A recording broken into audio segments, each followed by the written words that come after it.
मैं सर 2009 में सर पंचायती राज विभाग में सेलेक्ट हुआ प्रतापगढ़ में सर। उसके बाद सर 2010 में मेरी शादी चिरई गांव निवासी ज्योति मौर्य से हुई। सर बहुत धूमधाम से शादी हमारी हुई, बहुत अच्छा हम लोग परिवार चल रहा था। ज्योति मौर्य सर वो पढ़ना चाहती थी सर, मैं उनको लेके इलाहाबाद चला आया। उनको सर मैंने पढ़ाया, पैसे उधार लेके। कैसे मैं छोटा कर्मचारी सर, मेरे पास इतने पैसे थे, मेरे पिताजी पैसे दिए, मैंने उनको पढ़ाया लिखाया। वो 2016 में सर पीसीएस 2016 में पीसीएस अधिकारी बन गई, एसडीएम पद पे चयन हुआ सर उनका।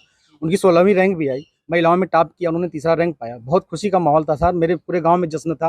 Welcome back to our channel ATA Gyan blog. दोस्तों, एटीए ज्ञान ब्लॉग आप सभी का स्वागत है। आज का एक वायरल वीडियो है। आप सभी जानते हैं कि यूपी में एक वायरल वीडियो चल रहा है एसडीएम ज्योति मौर्य का। तो ज्योति मौर्य ने एसडीएम बनने के बाद जब उसको पद मिल गया और दौलत मिल गया, तो उसने सबसे पहले अपने पति को छोड़ दी।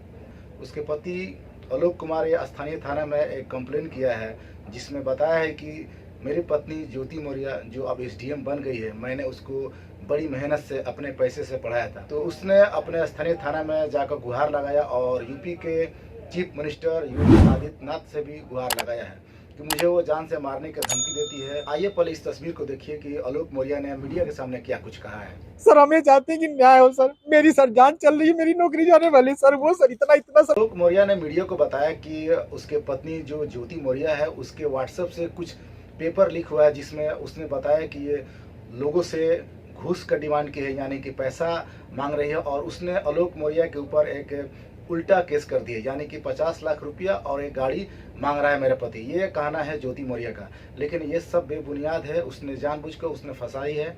और ज्योति मौर्य को जब एसडीएम का पद मिल गया, तो ज्योति मौर्य ने एक बड़े से बड़े अधिकारी के संपर्क में आई और उसके बड़े अधिकारियों के साथ अफेयर चलन है। उसने अपने पत्नी के खिलाफ जाकर कंप्लेन किया। इसी तरीका एक घटना बिहार के बक्सर जिले से भी आया है, जिसमें एक पिंटू सिंह ने अपने पत्नी खुशबू कुमारी को पढ़ाने का संकल्प लिया था।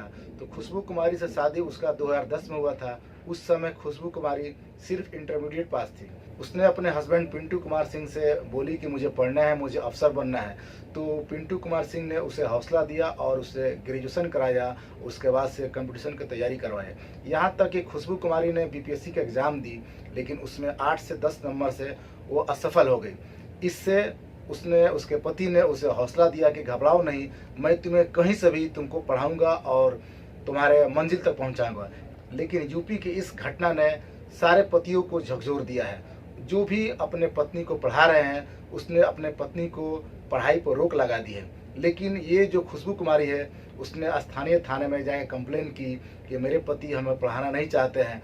इस पर बड़े से बड़े आला अधिकारी ने उन दोनों को बुलाया और समझा बुझाकर उसको वापस घर भेज दिया। लेकिन बहुत से ऐसे भी पति हैं जो अब अपने पत्नियों को पढ़ाना नहीं चाहते हैं। तो जितने भी औरतें हैं, सारे एक जैसा नहीं होती है, लेकिन एक औरत की वजह से सारे औरतों पर यह बाधा आ गया है जो पढ़ना चाहती है, जो कुछ बनना चाहती है।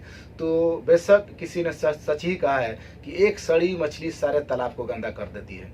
लेकिन मैं आज उन व्यूवर्स को मैं बताना चाहता हूं, जो लोग अपने पत्नी को पढ़ाना चाहते हैं, तो सबसे पहले वो पत्नी को अब ना पढ़ा के अपने बाल बच्चों को अच्छे से पढ़ाए। क्योंकि अगर वो अपने बाल बच्चों को अच्छे से पढ़ा लेंगे तो वो जाके फ्यूचर में बहुत कुछ कर सकते हैं। वैसे गार्जियन जो अपने बेटी को पढ़ा रहे हैं, उनको चाहिए कि जब तक उसके पढ़ाई कंप्लीट ना हो जाए तब तक उसका शादी ना करें। नहीं तो आजकल ऐसा हो रहा है कि शादी हो जाने के बाद अगर कोई पत्नी को पढ़ाता है तो आगे चल के ऐसा हो सकता है। ऐसे ज़्यादातर इस कलयुग में ऐसा लड़कियां हैं, क्योंकि आज के माहौल बहुत ख़राब हो चुका है।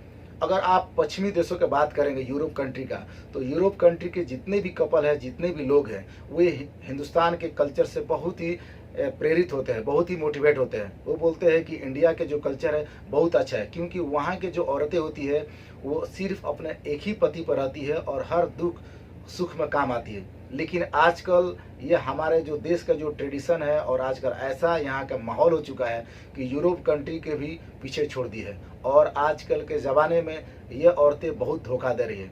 तो सबसे अच्छा यही है कि आप अपने बाल बच्चों को पढ़ा। जब मर्द कमाता है तो औरत को सब कुछ दे सकता है, लेकिन जिस दिन एक मर्द के पास पैसा आता है तो सबसे पहले अपने परिवार, अपने बाल बच्चा को संजो कर रखता है, उसको अच्छे से देखभाल करता है, उसके हर ख्वाहिश पूरी करता है। लेकिन एक औरत के पास जब पैसा आता है तो सबसे पहले अपने पति को साइड करती है और अपने यार, अपने दोस्त, अपने बॉयफ्रेंड के चक्कर में पड़ जाती है और अपने पति को छोड़कर दूसरे के साथ चली जाती है। लेकिन इन लोगों का फ्यूचर बहुत बुरा होने वाला है और बहुत बुरा भी होता है। तो दोस्तों, अगर वीडियो अच्छी लगी तो प्लीज़ लाइक करें और अभी तक मेरे चैनल को सब्सक्राइब नहीं किए तो चैनल को सब्सक्राइब कर लें ताकि आने वाला जो भी मेरा इन्फॉर्मेटिव वीडियो हो, जिससे आपको ज्ञान मिल सके, आपको आसानी से उसका नोटिफिकेशन मिले, जो आप एक भी मेरा वीडियो को मिस ना कर सके। तब तक ले फिर मिलेंगे एक और नए वीडियो में। खुदा हाफिज़।